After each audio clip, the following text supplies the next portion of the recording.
இயேசு கிறிஸ்து நாமத்தினாலே அன்பின் வாழ்த்துக்கள். நாம் நேற்று பார்த்துருந்தோம், ஆபிரகாமோட 2 பிள்ளைகளுக்கும் ஒரு அந்தஸ்தை கொடுப்பேன். அந்தஸ்துனா அவனையும் சாராளுக்கு பெற்ற மகனையும் ஜாதியாக்குவேன், அதிபதியாக்குவேன். அதே மாதிரி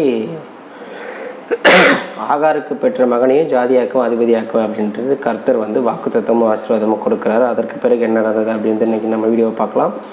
ஆதியாகமம் 21வது அதிகாரம் 14வது வசனம் முதல். ஆபிரகாம் அதிகாலையில் எழுந்து அப்பத்தையும் ஒரு துருத்தி தண்ணீரையும் எடுத்து ஆகாருடைய தோளின் மேல் வைத்து பிள்ளையையும் ஒப்பு கொடுத்து அவளை அனுப்பிவிட்டான். அவள் புறப்பட்டு போய் பெயர் செபாவின் வனாந்தரத்திலே அலைந்து திரிந்தாள். துருத்தியிலிருந்த தண்ணீர் செலவழிந்த பின்பு அவள் பிள்ளையை ஒரு செடியின் கீழே விட்டு, பிள்ளை சாகிறதை நான் பார்க்க மாட்டேன் என்று எதிராக அம்பு பாயும் தூரத்திலே போய் உட்கார்ந்து சத்தமிட்டு அழுதாள்.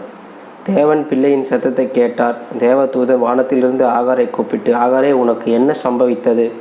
பயப்படாதே. பிள்ளை இருக்கும் இடத்திலே தேவன் அவன் சத்தத்தை கேட்டார். நீ எழுந்து பிள்ளையை எடுத்து அவனை உன் கையினால் பிடித்து கொண்டு போ, அவனை பெரிய ஜாதி ஆக்குவேன் என்றார். தேவன் அவளுடைய கண்களை திறந்தார்.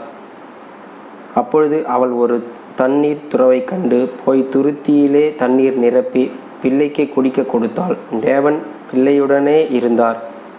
அவன் வளர்ந்து வனாந்திரத்திலே குடியிருந்து வில்வித்தையிலே வல்லவனானான்.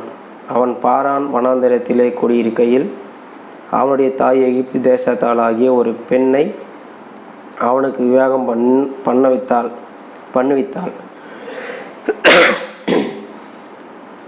கர்த்தர் இருவருக்கும் ஆசீர்வாதம் கொடுத்தது பிறகு ஆபிரகாம் ஒரு துருத்தியில் தண்ணீரை கொடுத்து பிள்ளையை கொடுத்து ஆகாரை வனாந்தரத்துக்கு அனுப்பி விட்டுறாரு. ஒரு வனாந்தரத்தில் போயிட்டு அவங்க ரொம்ப கஷ்டப்பட்டு அலைந்து திரிகிறார்கள். ரொம்ப முடியல, கஷ்டப்பட்டு ஒரு செடியின் கீழே பிள்ளையை போட்டுட்டு, அதாவது இஸ்மாயிலை போட்டுட்டு ஆகார் ரொம்ப தூரம் போயிட்டு அழுகிறாங்க. அதுக்கப்புறம் தேவதூதன் தரிசனமாகி கர்த்தரோடு பிள்ளையோடு கர்த்தர் இருக்கிறார், பயப்படாதே, ஜாதியாக்குவேன் என்று.